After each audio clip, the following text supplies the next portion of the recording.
El uso medicinal del cannabis es un tema que despierta debate como pocos temas lo hacen. Algunas cuestiones que surgen al hablar de la marihuana son el autocultivo, el uso recreativo o el lugar que le otorgamos a las medicinas alternativas en nuestra sociedad. Un buen punto de partida para que entendamos de qué hablamos cuando hablamos de cannabis medicinal es situarnos desde el punto de vista del dolor y de la salud. Comenzamos la realización de este programa con un proyecto de ley y en plena producción se sancionó. En Recinto Abierto vas a conocer las personas detrás de un proyecto de ley, historias que hacen posible que tengamos nuevos derechos.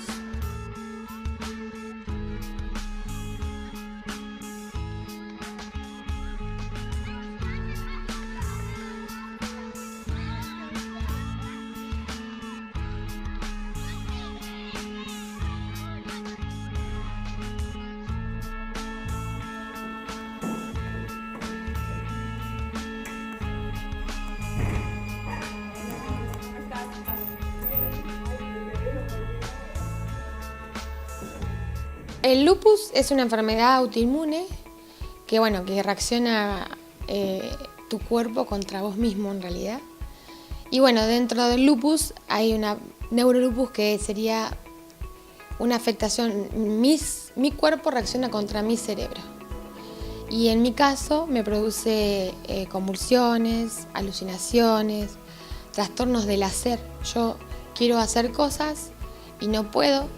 Cosas ya aprendidas, metódicas, que no puedo. También cuando se me reactiva tengo un trastorno del habla bastante severo. Y en el caso de ahora, que ya estoy un poco recuperada, lo que sí me quedó es que por ahí no me salen ciertos nombres o ciertas palabras o ciertos apellidos de gente totalmente conocida e incluso con mucho afecto, pero no me sale el nombre o el apellido, que es lo que por ahí más siento ahora que me quedó. Mis dos hijas fueron el motor, mi familia es el motor de todo, ¿no? Yo en realidad tuve mucho tiempo en negación, o sea, no acepté hasta que en el diciembre de 2015, que realmente tuve una reactivación muy grave, que tenía esa enfermedad.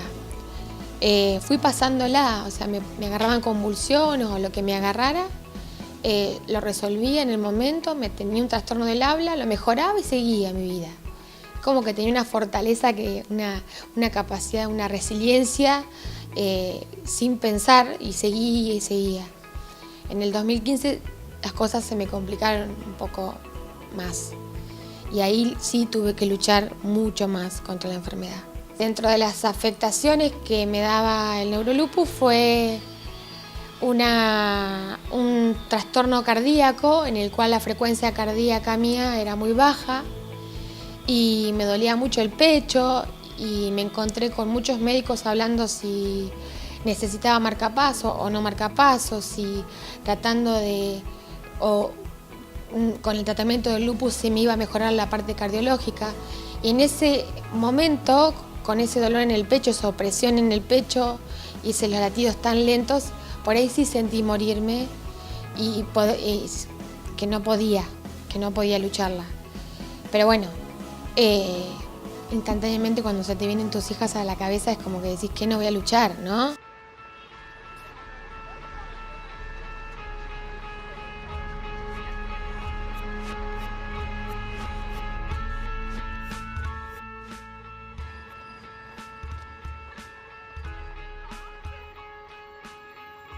Era cuando nació, cuando yo la tuve en el embarazo, todos los exámenes estaban dando todos bien, todos perfectos.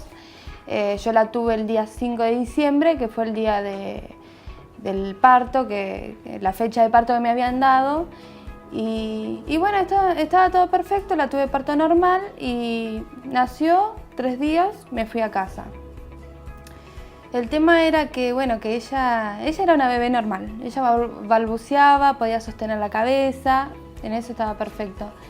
Y toda la pesadilla empezó a pasar a los 2 meses, que empecé a notar que ella tenía cosas raras, como ejemplo ausencias, miraba al costado, en un momento no lloraba, se despertaba, yo tenía que adivinar si estaba despierta o no, porque era como que ella estaba durmiendo conmigo y de repente ella abría grande los ojos y miraba al costado.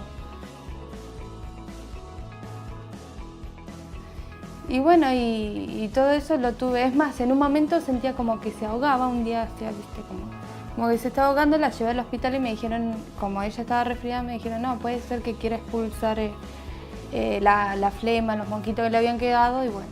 Al otro día pasó eso, pero se le temblaba toda la cara.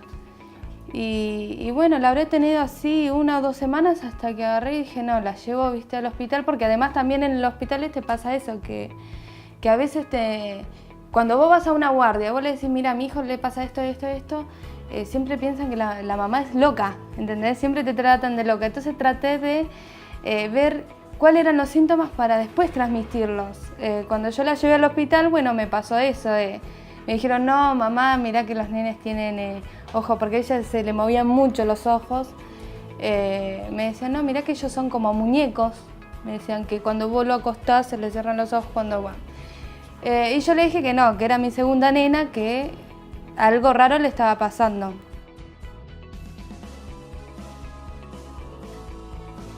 Entonces así mismo fue como yo le dije a un pediatra que a ver si le podía poner una luz en los ojos, porque no estaba, la nena no estaba. Yo la llevaba a UPA, pero no estaba.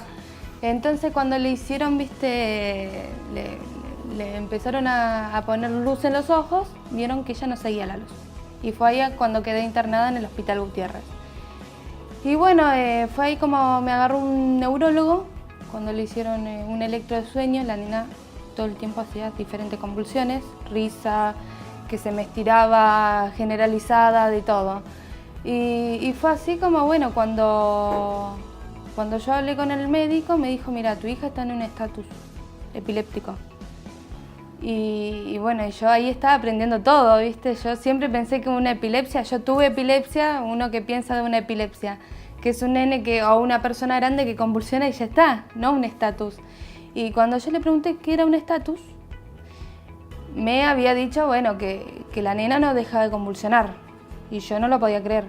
Y bueno, y fue así como con mamá nos pusimos a investigar en internet. Yo estaba internada, así que la que más averiguó fue mi mamá. Es muy doloroso que te pase todo eso, que no entendés, porque ella estaba re bien. Vos imaginate que yo antes estaba pensando en comprarle una sillita para comer, y de repente cuando ella entraba en terapia intensiva no sabía si me llevaba a mi hija o me tenía que llevar un papel con el cuerpo de mi hija, porque es así.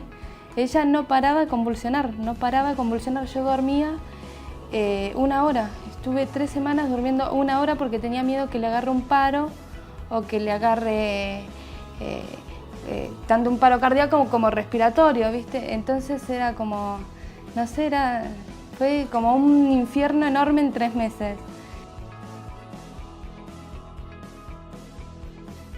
Yo hago el tratamiento del lupus habitual con inmunosupresores, que es tipo una quimioterapia, que me daban 1 vez por semana, que realmente me costó un montón hacerla, mucho, porque estaba 6 horas conectada y me generaba mucho malestar también emocional. Y una vez que me estabilizaron la enfermedad, que el lupus dejó de por ahí tener tantas convulsiones, yo estaba con 4 anticonvulsivos, o sea, estaba dentro de las convulsiones refractarias que no respondía, anticonvulsivos, corticoides, enfermedades de lupus, todo. Entonces eso me dio mucha tristeza, no poder hacer lo que yo normalmente hacía, principalmente no ser mamá. Estaba en una cama, tirada, asistida todo el tiempo por alguien, no podía jugar con mis hijas, no podía ayudarlas en nada, las tenía al lado mío y alguien siempre estaba en un ratito y alguien me la sacaba por el riesgo de que yo convulsivara o que tuviera una alucinación y yo estuviera en el mal momento. Entonces tenía una depresión muy severa. Y según lo que me cuentan, porque yo hay muchos blancos en mi cabeza, mi hermano me contó después que yo todos los días a las 10 de la mañana tenía ideas suicidas. Me quería morir. Y él sabía que no era así, porque yo amo la vida, amo a mis hijas, amo a mi marido, mi vocación como médica es muy importante. Entonces él se planteó que algo estaba mal y yo en algún momento lo hablé con él, que algo de la medicación me hacía mal. estaba muy triste, muy triste. ¿Viste cuando decís cierro los ojos y ya está, listo? Entonces tomaba antidepresivos, tomaba clonazepam, que es medicación. Llegué a tomar 18 pastillas por día. Que alguno puede decir, bueno, si es lo que sirve para estar bien, pero hay que tragar 18 pastillas, porque en cada una que vos tomás decís, wow, estoy enferma. Naira tenía la epilepsia que el médico no quería, que era epilepsia migratriz maligna de lactante, que es una epilepsia maligna porque le ataca antes del año y después migratoria. A ella le empieza a dar delante, de la parte de adelante del cerebro, hasta atrás. Por eso ella me hacía todas de diferentes formas las epilepsias. Entonces, bueno, fue así como esperé 3 meses. El médico pensó que no la íbamos a sacar, la sacamos con la dieta cetogénica y el bromuro de potasio, que el bromuro de potasio es un anticonvulsivante muy antiguo. Se usaba creo que fue uno de los primeros anticonvulsivantes que se usaba. Yo antes de irme del hospital, yo me había quedado 5 meses más porque bueno, había que controlarle las medicaciones y todo eso, pero ya ahí no estaba en terapia. El médico de ella antes de irnos nos dijo que, bueno, que Naira, así como vino, un día se iba a tener que ir, porque la epilepsia de ella es sin cura. Y los anticonvulsivantes lo único que hacen es que no vuelva al estatus, pero no la cura ella. Entonces yo directamente me la tenía que llevar a mi casa, a que vuelva en estatus, a volver, porque después, bueno, teniendo otros padres como ejemplo, la vida de un chico con epilepsia refractaria es esa, que cada 2 por 3 volvés a un hospital. Y bueno, y fue así como salimos del hospital y lo que nosotros decíamos era el todo o nada. Yo ya lo había dicho en terapia intensiva, cuando ella estaba re mal yo le había agarrado las manos y le dije, yo te voy a curar, como sea, yo te voy a curar. Es más, en un momento de locura hasta le hablaba a la cabeza. Le decía, deja de convulsionar, deja de hacerle daño. Era increíble, caer en todo eso era horrible. Y bueno, cuando salimos del hospital y que te digan que la nena se iba a morir. Vos te acercás a todo este tema por una cuestión personal. Sí, hay como 2 situaciones que se dieron como coincidente. Era por un lado la enfermedad de mi hermana, que era una convulsión refractaria, y por otro lado estábamos desarrollando en nuestro ámbito de la Facultad de Medicina de La Plata un área de investigación del dolor.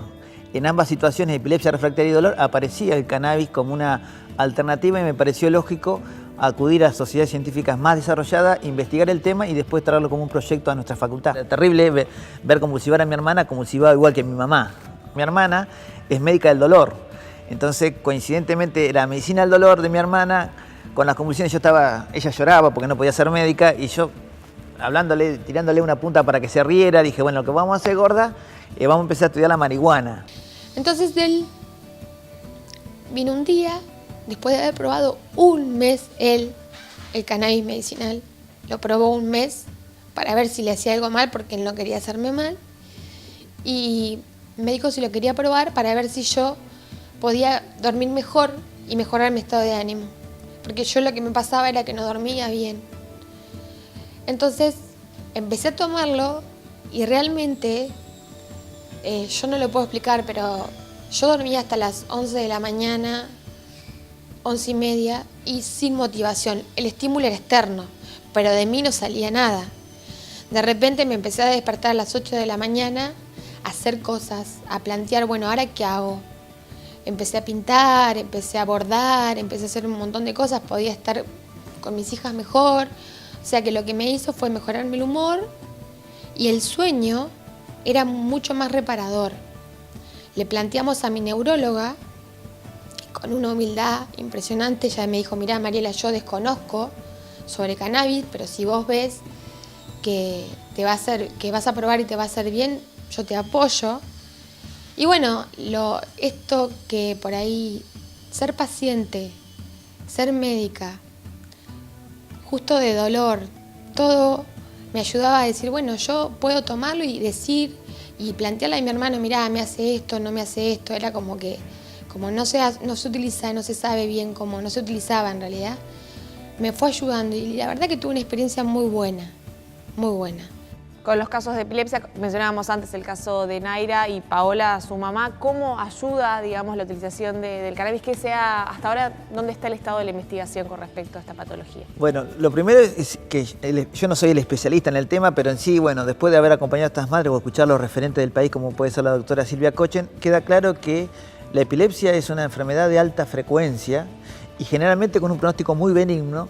O sea que el 80% tiene un pronóstico con alta respuesta a la medicación, pero hay un 20% en el cual no hay respuesta a las familias tradicionales de drogas y muchas veces no solamente son convulsiones, sino que afecta a niños que están en etapa de desarrollo, entonces condiciona mucho las habilidades cognitivas de estos pacientes. En ese grupo de 20% es aquí donde hay una parte que se puede beneficiar de la cirugía y hay un porcentaje que no va a responder y solamente va a responder a fármacos alternativos. Ahí aparece el aceite de cannabis y ahí es donde un trabajo demuestra que hay un 40% de respuesta en descenso de convulsiones, hay un porcentaje que no tiene respuesta y hay un porcentaje que agrava las convulsiones. Pero en esa epilepsia refractaria que haya un 40% de respuesta es un número muy pesado. El aceite de Charlotte Web es un aceite que es rico en uno de los componentes del cannabis, que es el CBD. Entonces ahí uno entra en juego cuáles de los componentes de la marihuana, o cuál es el que predomina, que puede generar el beneficio o el perjuicio. Entonces es aquí donde la ciencia y nuestra habilidad como médicos nos tiene que ayudar a elegir cuál es la sustancia adecuada. O sea que la epilepsia como tal son muchas enfermedades que están bajo un mismo nombre. Encontrar el paciente adecuado, encontrar la dosificación adecuada es una labor médica. Y con respecto a los efectos paliativos de la cannabis. La mayor parte de nuestras enfermedades de hoy son enfermedades crónicas, que no curamos, sino que paliamos. Entonces, aquí es más que una desventaja, no deja de ser una gran virtud del cannabis que a mí me permite como profesor incluso replantearme el paradigma de formación. Yo digo, el cannabis medicinal es una buena oportunidad para que la Facultad de Medicina reafirme el concepto que los médicos debemos más cuidar que curar. Mejora la calidad de vida del paciente. Exactamente, y transitar la experiencia tan negativa que es la quimioterapia y sus efectos adversos, lo emocional, lo espiritual, se lo permite transitar de forma adecuada. Eso para mí no es una medicina de segunda calidad, es la medicina que para mí la que tiene más futuro. Los científicos ahora somos nosotros de enfermeros, de doctores, de todo lo que fuese, terminamos siendo científicos porque estamos experimentando con nuestros hijos. Nosotros empezamos con darles las gotas, había mamás que decían que veían que los nenes se le ponían el pelo feo, entonces ahí descubrimos que eran sobredosis. Veíamos que habían chicos que se desmayaban, que es por el aceite, baja la presión, cuando pasa eso le tenés que dar azúcar. Son cosas, hasta el médico, yo le cuento al médico, no lo puede creer, y hasta el médico me pregunta a mí a veces, porque sabe que nosotros estamos exponiendo a nuestros hijos para esto.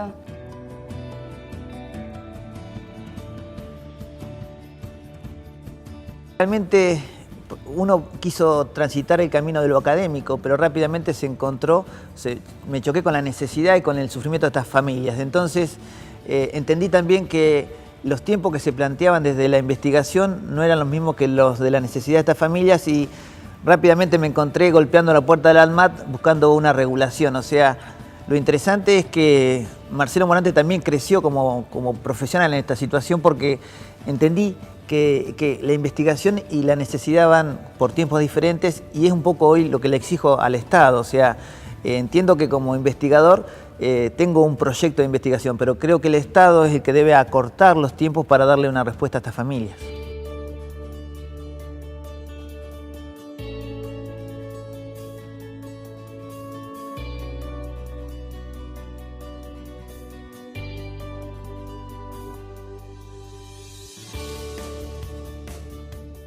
En la década del 90 se descifra un gran sistema propio, orgánico, que es encontrar que tenemos receptores propios para una marihuana endógena, llamémosla así.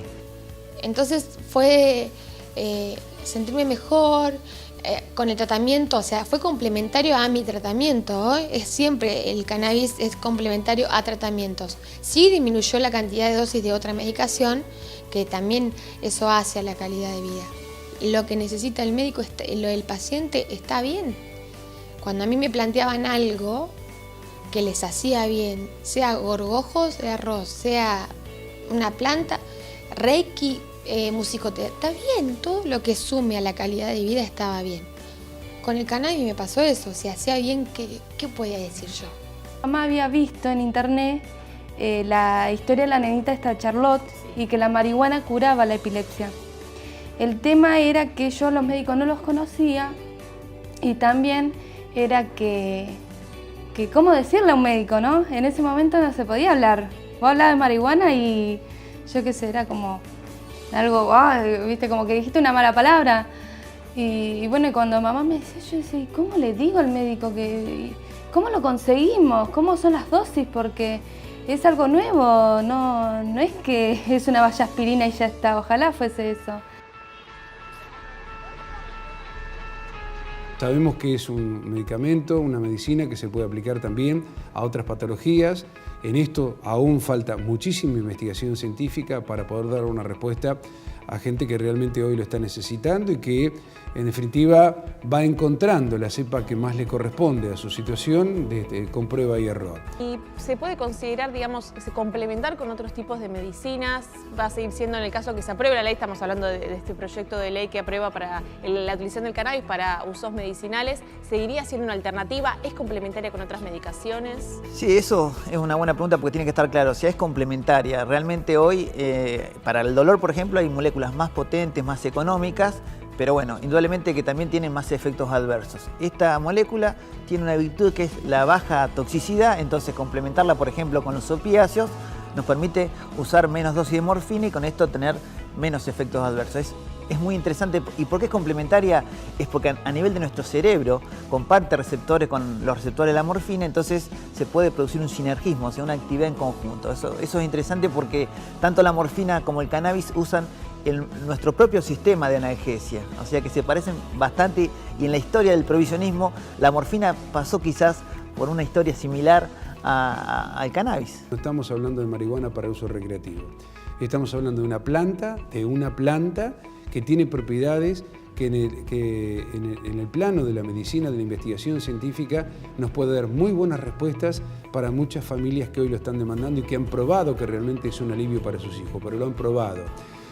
Pero lo hacen de manera ilegal, tienen que apelar a la justicia, tienen que comportarlo. El frasquito de aceite de cannabis tiene un costo por la vía del amparo, hay más de 80 amparos que se han presentado en la Argentina, de $380 hasta $280, bueno, varía de acuerdo al tipo de laboratorio y donde vos lo comprás en el exterior, pero es un costo altísimo.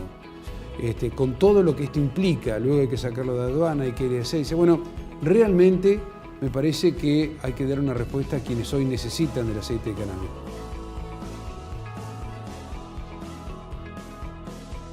¿En qué modificó tu calidad de vida la utilización de este aceite? No es mágico, y es una herramienta complementaria a la medicina alopática. Eso también es importante que entiendan, porque pareciera ser que por ahí, con todo lo que estamos haciendo y con toda la movida, el cannabis soluciona todo, y no es así, no soluciona todo, porque si lo diría es generar falsas expectativas y no está bueno, pero sí ayuda a mejorar la calidad de vida. Se ha instalado tanto el tema del aceite de cannabis, es tan fuerte la demanda por parte de familias que ven con mucho dolor que no tienen otra posibilidad de aliviar justamente la situación de sus seres queridos, que están recurriendo al mercado ilegal. Hoy el aceite de cannabis se puede conseguir por mercado libre, pero ¿quién garantiza la sanidad? ¿Quién garantiza realmente todos los procesos de cuidado científicos que hay que tener para elaborar el aceite de cannabis? Es decir, paralelamente también esto ha generado un estímulo de los sectores que especulan con este tipo de cosas y ante el dolor y la desesperación de las familias, o de importarlo de cualquier lugar, vienen muchos de Chile, vienen de algunos países vecinos, o bien la producción casera, que esto no tiene, me parece, el respaldo sanitario necesario que nos garantice que realmente eso es lo que necesita el paciente.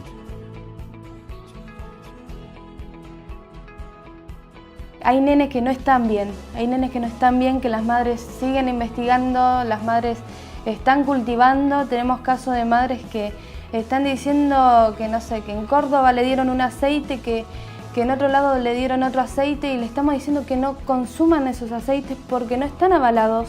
La marihuana, aunque a vos te den la semilla, puede ser que no salva.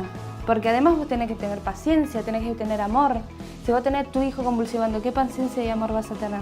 Ninguno. Vos querés que el aceite salga, vos vas a mirar la planta y vas a decir que salga los cannabinoides para poder darle a la criatura. Y yo lo único que le pediría es que se pongan en mis zapatos, porque es feo cuando vos ves que tu hijo se te va, es horrible, y más que se vaya sufriendo.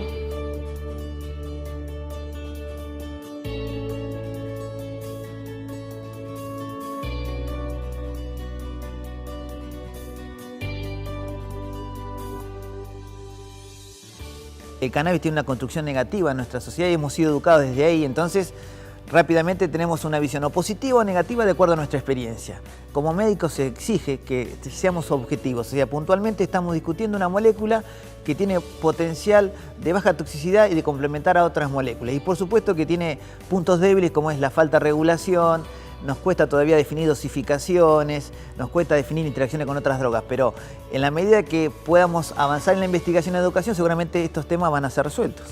Cuando yo le empecé a dar a ella, primero empezamos con una tintura, vino un cannabis agricultor y dijo que hacía tinturas, que la tintura es, esto, ¿cómo era? El cannabis, sí, alto en THC, con, con alcohol. Esa es la tintura. Y bueno, le empezamos a dar eso y ella cambió. Ella de mirar arriba, porque ella miraba, viste, siempre arriba, empezó a mirar, empezó a hacer reír, empezó a ser una nena. Y yo en el hospital no dije nada que ella estaba tomando, porque esto es así, hay un montón de cannabinoides diferentes y puede ser que no le vaya. Y puede ser que tenga que seguir buscando, esa es la esperanza mía, de seguir buscando y a ver qué es lo que le va. Ella en un momento estuvo perfecta. Yo la conocí a Naira 6 meses increíble. 6 meses increíble porque era ella. Vos le hablabas, ella se reía. Cuando le sacabas una foto, ella se reía y todo. Sí. Además, le dimos hasta unos padres, se arriesgaron a ir hasta Holanda. Pues imagínate a la locura que llega esto. Para ir a conseguir aceite donado, vinieron como traficantes, fueron y trajeron ese aceite que le empezamos a dar y bueno, a muchos chicos le empezó a dar resultado porque bueno, nosotros empezamos todo esto con un grupo de madres, que después se formó esto Cameda, yo soy del grupo Cameda y el impacto del cambio fue terrible. Nosotros nos enfocamos pura y exclusivamente en el marco de lo sanitario, en el marco de la salud y ver si podemos nosotros avanzar en este sentido. El aceite de cannabis en la República Argentina, obtenerlo de la manera que corresponde. ¿Y cuál crees que es el miedo más grande? Debe haber muchos mitos alrededor de la utilización del cannabis para fines medicinales. ¿Cuál crees que es el miedo más grande? ¿El miedo a la adicción? Sí, hay 3 cosas. Una, esto que hablábamos, que si uno habla de una herramienta terapéutica en base a la marihuana, puede bajar la percepción del riesgo en los adolescentes y esto podría aumentar el consumo. Igualmente, creo que las políticas actuales no han logrado reducir el consumo de ninguna forma, o sea que no creo que este gesto sea una limitante. Y otra es el miedo a la adicción y el miedo a largo plazo, que también hablábamos recién que lo comparte la morfina, o sea, son otras herramientas que nosotros actualmente utilizamos. Tenemos más o menos los mismos miedos, pero sin embargo, en capacitaciones y en educación médica tratamos de resolverlo y usarlo en forma adecuada. La marihuana el cannabis medicinal debía transitar el mismo camino, o sea, es la educación y una regulación adecuada la que puede resolverlo. El charlotte, bueno, tenés que primero imprimir los papeles de la ANMAT, después que el médico quiera firmarlo, porque hay médicos que no están a favor. ¿La mayoría se niega? La mayoría se niegan. Puede ser médico tanto neurólogo como pediatra. Y bueno, eso después lo llevas a la ANMAT, te lo firman, lo compras por online con una tarjeta internacional y bueno, y después te llaman cuando está en la aduana. Y bueno, y lo tenés que ir a buscar ahí.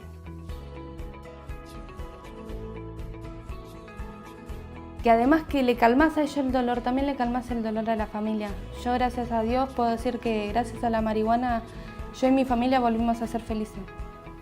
Toda la familia en general volvimos a tener la felicidad que habíamos perdido. ¿Cómo recibe la comunidad académica o las universidades o mismo también tus colegas, otros médicos? En lo académico, la Facultad de Medicina de La Plata lo recibió muy bien, convocó a Mark Ware, convocó a distintos investigadores del exterior, me permitió a mí desarrollarme seminarios en farmacología. La comunidad académica lo ve como un desafío interesante. Después las sociedades científicas son un poco más refractarias, porque esto de muchas veces investigar una herramienta que tiene prohibicionismo o que tiene potencial de psicoactividad generalmente genera resistencia en estos ámbitos, y parece que uno está investigando una molécula y esto iría en contra de la política de drogas. Entonces, bueno, yo vengo del Congreso de Psiquiatría, donde se me planteó la gente que trabaja en adicciones: mirá, Marcelo, estás abriendo una puerta o aumentando el consumo de los adolescentes con tu discurso. Es entendible, pero creo que el peor debate es el que no damos. O sea que en la medida que informamos y podamos separar la situación, es educar. Pero sea el ANMAT o sea el mismo Estado Nacional el que supervise, en principio, y esta es la idea primaria y que luego la plasmaremos en definitiva en el proyecto que va a bajar al recinto, es que el Estado Nacional avance en principio con autorizar el ingreso de manera legal del aceite de cannabis, con todos los cuidados que hay que tener, con los laboratorios que puedan responder por la medicina que están entregando. Paralelamente, avanzar en un camino serio, que digamos, queremos ser ejemplo en el mundo en este aspecto, en un camino que tenga un carácter científico, el estudio de qué podemos hacer con estas 780 cepas que tiene la planta de cannabis en la República, en el mundo.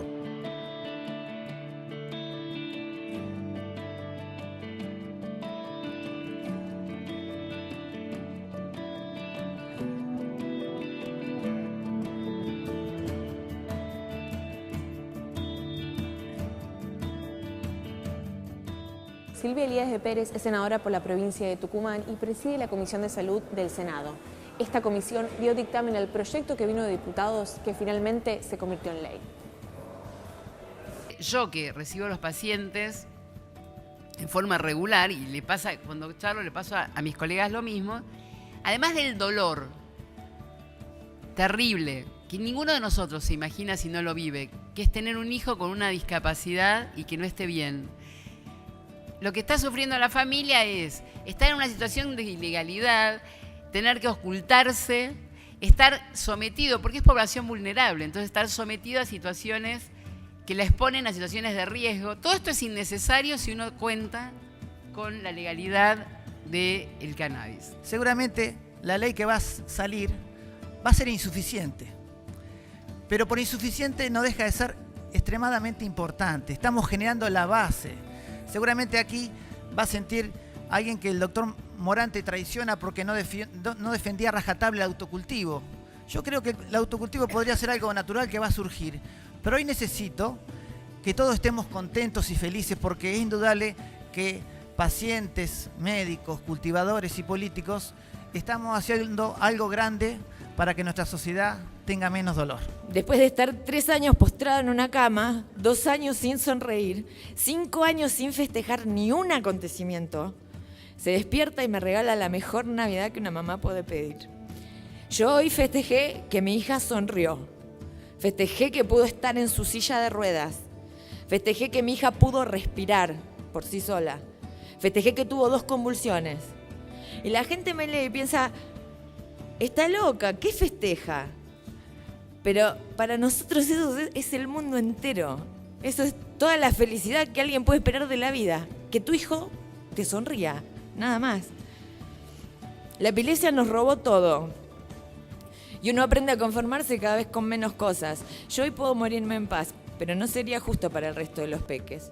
Yo hoy junto a mi leona, mi maestra, mi norte, sigo peleando porque esta medicina esté al alcance de todos, que se sepa, que lo griten a los 4 vientos que el cannabis es medicina y es nuestro derecho.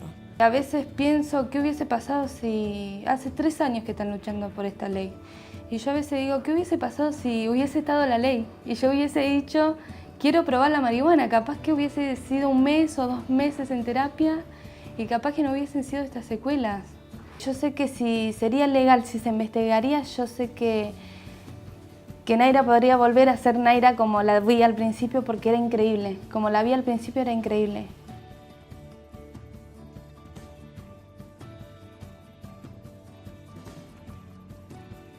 Los padres están desesperados y por una desesperación puede pasar, ojalá que no, que se vaya una criatura por una marihuana que no es. ¿Y sabes lo que va a pasar en todo esto? Que ahí sí van a poner un globo enorme. La marihuana mató a un nene en vez de demostrar esto que nos está pasando a nosotros. Entonces nosotros queremos el proyecto este de ley que ya salga ya. Personalmente he perdido un hijo por el cáncer, así que a mí no me llegó tarde la ley, sino que me llegó tarde la investigación. Falta mucho todavía para trabajar en salud, falta mucho para investigar. Así que obviamente que celebro la sanción de esta ley, pero también le pido al CONICET que no baje los brazos en la investigación. Al Estado Nacional que acompañe a estos investigadores, que le dé las herramientas y el presupuesto necesario para seguir investigando, porque el problema de la salud, vuelvo a reiterar, no se termina con esta ley. Hay mucho más, que hay argentinas y argentinos que estamos esperando grandes avances en lo que tiene que ver con los distintos tipos de cáncer. Acompaño a las mamás que han perdido a sus hijos porque nadie mejor que otra madre que ha perdido un hijo sabe lo que se siente. Tema que me parece que el Estado tiene que tomar cartas en el asunto, poder avanzar. Este es un poco el disparador de una situación que hemos venido a abordar acá en el Congreso, que se viene discutiendo hace muchísimo tiempo atrás, que tiene también otras facetas como las que se han planteado en la Cámara de Diputados con el uso recreativo de la marihuana. Y agradecerles a los senadores que han trabajado mucho este tema, que han sido el senador Luenzo, la senadora García Larraburu, la senadora Durango, el senador Godoy, junto a ellos varios senadores que han venido desde muchos meses trabajando y estudiando este tema y también concientizando a toda la comisión. Agradecerles a las dos diputadas que nos han acompañado, a la diputada Galear, que es además presidente de la Comisión de Salud y que sabemos todo lo que se ha ocupado de este tema. Decirle a todos que este es un proyecto de todos, y es de todos porque en Diputados de la Nación ha salido de 6 proyectos. Uno de nuestro bloque, de la Unión Cívica Radical, otro del PRO, otro del Frente para la Victoria, otro de Juntos por Argentina, otro del Frente de Izquierda. Y se logró hacer este proyecto que hoy estamos firmando dictamen y que con el acompañamiento que tiene, probablemente mañana mismo podamos llegar a sancionarlo. Dado lo avanzado de la hora y dado que nos están acompañando en el salón de las provincias, madres, familiares, algunos chicos que están esperando que se apruebe esta ley y con la sensación que tenemos de que podemos llegar a perder el quórum en algún momento, dada la importancia que tiene este tema, quiero pedir por su intermedio a todo el cuerpo que tratemos el tema sin debate y podamos votarlo y sancionar esta ley. Se vota en general y en particular el proyecto de ley y el proyecto de comunicación en una sola votación se vota. Resultan 58 votos afirmativos, 0 votos negativos.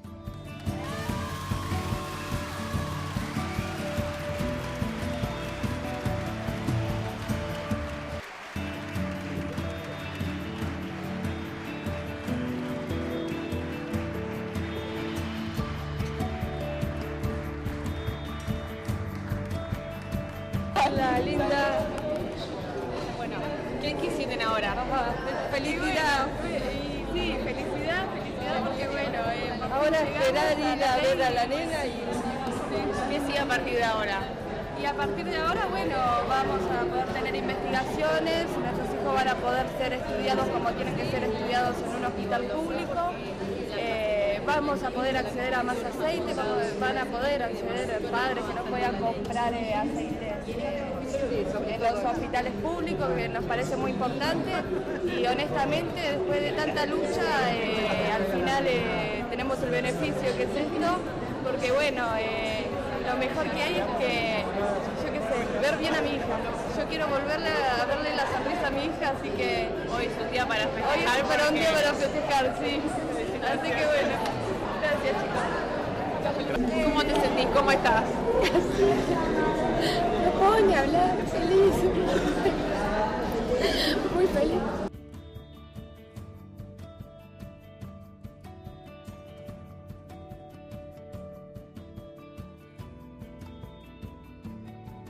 El miércoles 29 de marzo va a ser recordado por muchas familias como el día en que el Congreso les otorgó un derecho más: poder, gracias a la utilización del cannabis medicinal, mejorar su calidad de vida. Nosotros nos volvemos a encontrar en el próximo programa de Recinto Abierto con nuevos proyectos que te pueden cambiar la vida.